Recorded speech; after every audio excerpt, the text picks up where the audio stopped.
Welcome to another deep dive. Today, we're going to be looking at the reign of Tang Taizong. One of the most fascinating figures in Chinese history. Yeah, and we're going to be specifically exploring this thing called the Xuanwu Gate Incident. Ah, yes, a pivotal event. And we're going to try to separate fact from fiction. Which can be tricky with this one. Yeah, and really try to understand how this event shaped Taizong's rule. And really set the stage for the Tang Dynasty's golden age. It's a wild story. Full of ambition, betrayal. And ultimately, a pretty remarkable transformation. Yeah, I mean, Taizong's story really kind of highlights this tension between just raw power grabs. Right. And the desire to be seen as a benevolent, wise ruler. Yes. And I think to really understand his reign, you really have to understand this duality. So we've got all these historical records, court documents, even some fictional accounts. Yeah. But getting a clear picture of what actually happened at the Xuanwu Gate incident. It's like a puzzle. Yeah, it's like a puzzle with some pieces missing. Exactly. You can't know everything. Yeah. But we can use what we do have to kind of piece together The puzzle. the bigger picture. Yeah. And understand the motivations of the players, the context. And in this case, a lot of that context is just sibling rivalry. Question of succession. Yeah. The sources really lay out this idea of primogeniture. Right. This idea that the eldest son inherits the throne. So where does Tang Taizong fit into all of this? So Taizong was the second son of Emperor Gaozu, the founder of the Tang Dynasty. Okay. But he was really a brilliant military strategist, and he actually played a crucial role in the Tang victory. Oh, wow. Led a ton of the campaigns. So he was out there on the battlefield. Yeah, and he earned a lot of respect from the army. I see. But this created a very complicated situation. Okay. Because his older brother, Li Yuanji, was the designated heir, but hadn't really proven himself on the battlefield. Oh, so he was kind of in name only. Exactly, and this is where I think things get interesting. Okay. There's this fictional character, Li Yuanji. Okay, I've heard of this guy. You know, this super strong warrior from this classic Chinese novel. Right. Now, he's based on a real son of Emperor Gaozu, but he died young. he died young. Okay.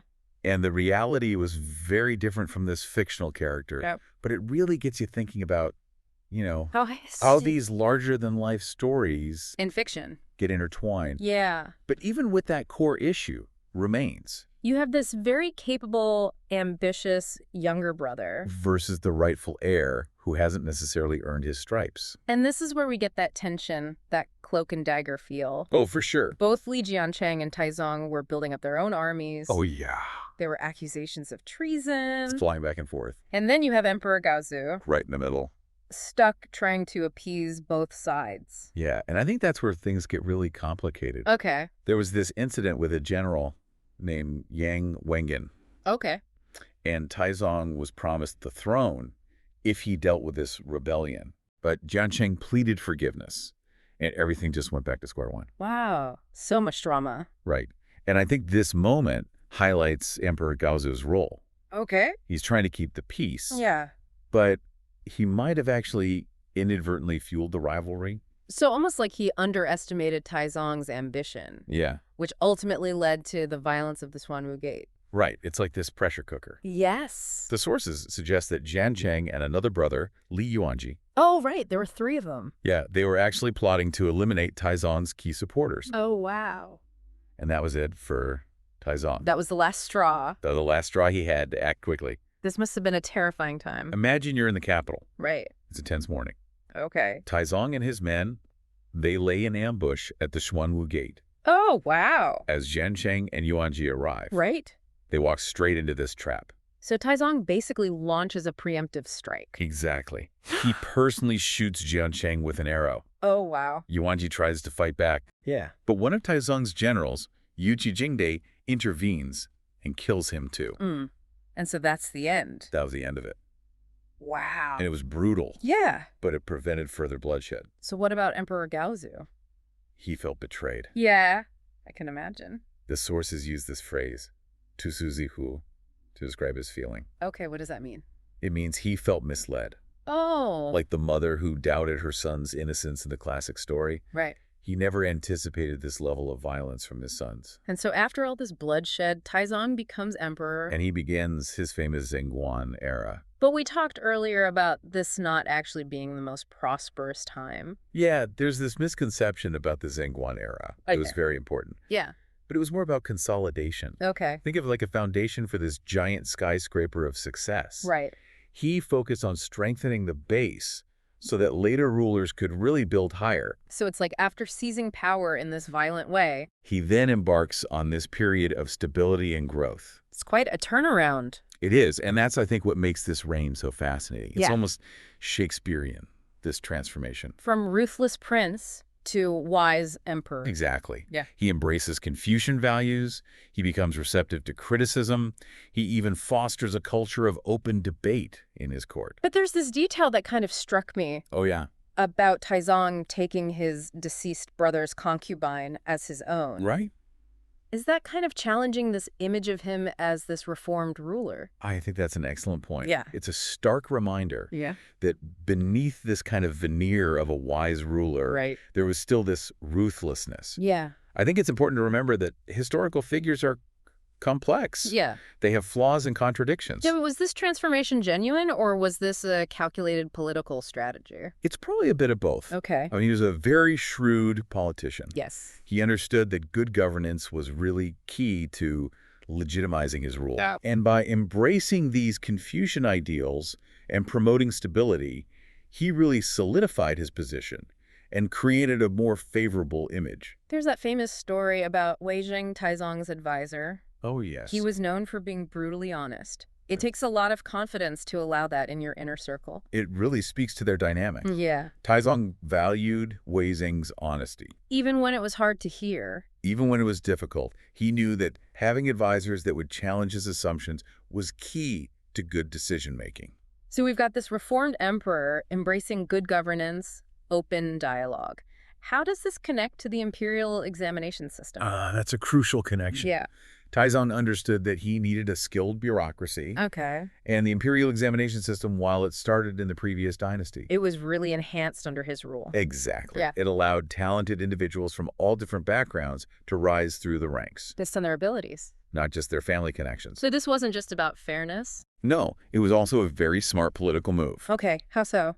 It helped to break down class barriers, and it unified the thinking of the elite, aligning them with the emperor's vision. Wow. He even boasted, "All the heroes of the empire are now within my grasp." That's quite a statement. It is. So he was using the system to consolidate power, but also create opportunities. Exactly. There's that great story about a bow maker who schooled Taizong on archery. Right. Even emperors can learn something new. Yeah, it shows his commitment to knowledge and growth. And surrounding himself with talented people. And that's one of the most interesting aspects of his reign. This ability to balance ruthlessness and benevolence. He's a man of contradictions. And his story continues to fascinate. Even centuries later. For sure. It's fascinating how he went from securing power through this coup to really establishing these systems for stability and growth. Right. But his reign wasn't just about internal politics. Okay. He also had to deal with a lot of these external threats, Right. particularly from nomadic tribes to the north. Like the Turks. Exactly. The Turks were a major force in Central Asia. Right. They posed a huge threat to the Sui dynasty. Oh, wow. And Taizong knew that he had to address this threat if he really wanted to secure those borders Right. and establish Kang dominance. So how did he handle them? I mean, Taizong was a man of action. Okay. In 629 CE, he actually personally led the Tang armies against the Eastern Turkic Khaganate. Wow. He wasn't just delegating. No, he was right there on the front lines. That's incredible. Yeah, he was a very skilled military commander, Right. and he understood the importance of showing strength. Right. And this campaign resulted in the capture of the Turkic leader and the collapse of the Eastern Turkic Khaganate. That's a huge victory. It is. It really sent a message to all the other nomadic tribes. Okay. This victory really solidified the Tang Dynasty's position as the dominant power in East Asia. Wow. Taizong actually earned the title of Tian Qihan, or Heavenly Khan. Heavenly Khan, what does that mean? It basically signifies both military power and a kind of overlordship. Oh. So it really marked a new era of Tang dominance. But he wasn't just focused on military victories. No, he knew that true power came from a strong and stable empire, Right. backed by a thriving economy. So was his focus on Confucian values and being open to different perspectives part of that? Yeah, it's tough to know the motivations of people from so long ago. Right. But the evidence suggests that Taizong really believed in good governance. Okay. I mean, he had seen the chaos of the previous dynasty, and he really aimed to create a more harmonious society. And Wei Zheng, his advisor, was a big part of that. Oh, yeah. It's pretty amazing he allowed that kind of criticism. Yeah, Taizong truly valued Wei Zheng's honesty, even when it was difficult to hear, Right. because he knew those challenging perspectives would lead to better decisions. So how did all of that actually translate into policies, what defined his reign? So he focused on strengthening the central government, reforming the legal system, and really promoting economic growth. Okay, so some pretty big goals. Yeah. So how did he go about doing that? Well, a major achievement was the codification of the Tang legal code. Okay, and what's that? So basically, this was a model for later dynasties. And this code really stressed fairness and consistency in the law. Wow, a revolutionary concept. Yeah, I mean, really for the time it was. Okay. And he also implemented policies to reduce corruption, Okay. to improve infrastructure, Right. and to really encourage agricultural production. So all very practical things, Exactly. And these efforts led to a period of stability and prosperity. which we know as the Zhenguan Era. Precisely. But we learned earlier that this wasn't actually the peak of prosperity. Right. The Zhenguan era was more about creating the conditions for future growth. Okay. It was really a time of rebuilding after all of those years of conflict. Okay. The real economic boom came later under Emperor Huanzong. So Taizong was really setting the stage She was laying the groundwork. with good governance stability and all of those smart economic policies. Precisely. And it highlights that the most successful leaders often don't actually see the full results of their work. That's interesting to think about. Yeah. So what specific actions did he take during this era? He had a very multi-pronged approach. Okay. But one key element was meritocracy. Right. Which we talked about with the exam. Exactly. But he also promoted talent based on skill, regardless of their background. So he understood the importance of having the right people in the right jobs. Yeah. And he was willing to break from tradition to do it. Wow.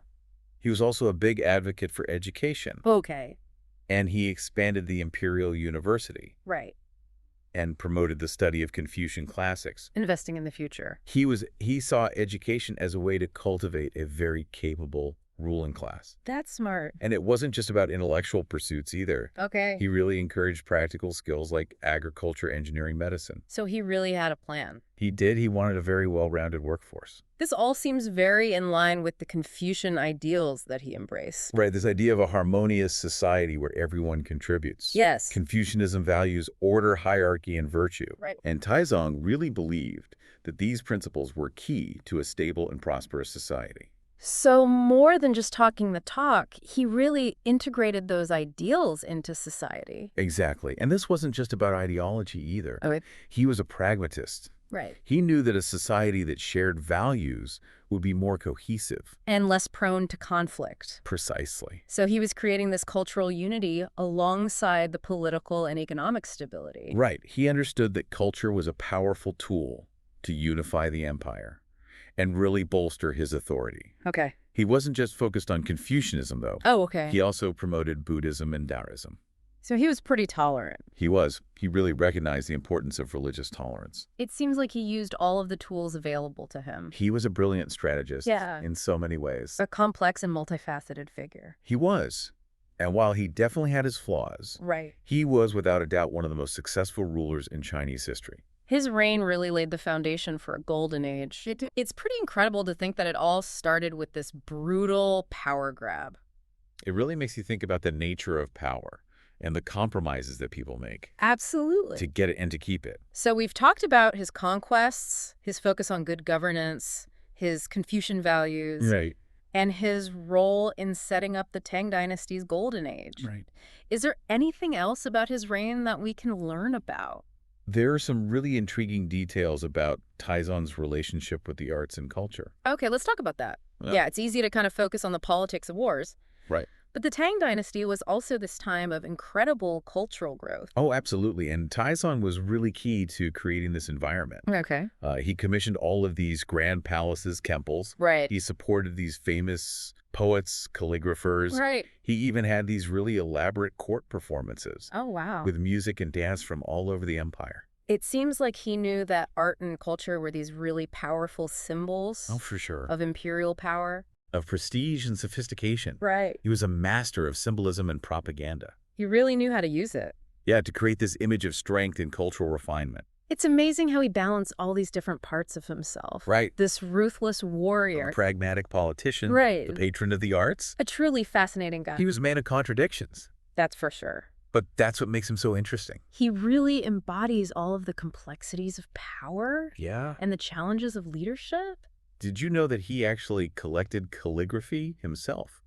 Oh, wow. And even tried his hand at poetry? He wasn't just a spectator. No, he What? actively participated, which really suggests this genuine appreciation for creativity. I wonder if any of it survived. I mean, sadly, most of his work has been lost to history, Oh, that's too bad. but there are accounts that describe his skill and his passion.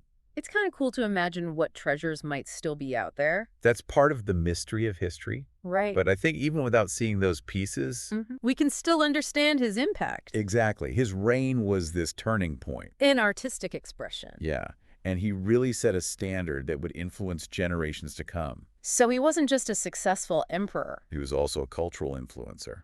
That's right. Yeah. We focused a lot on his successes. Right. But what about his failures? I mean, nobody's perfect. Right, even the best rulers make mistakes. Exactly. Taizong definitely had his controversies. Okay, like what? Well, for example, he launched this disastrous military campaign against Goguryeo in Korea. Oh yeah, I remember reading about that.